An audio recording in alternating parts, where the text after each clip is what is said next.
আমি যখন ছোট ছিলাম আমার মায়ের মুখে শুনেছিলাম ওই মদিনার কথা, সেই থেকে বুকে মদিনা গাথা, সেই থেকে বুকে মদিনা গাথা।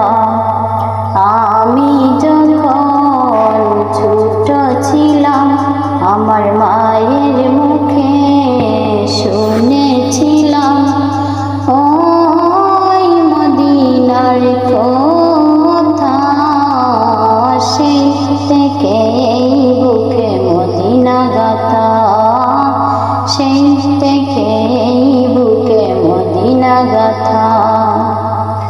মাগো আমায় বলতো বুকে জড়িয়ে আমার মেয়ে নাত গাইবে বড় হয়ে, মাগো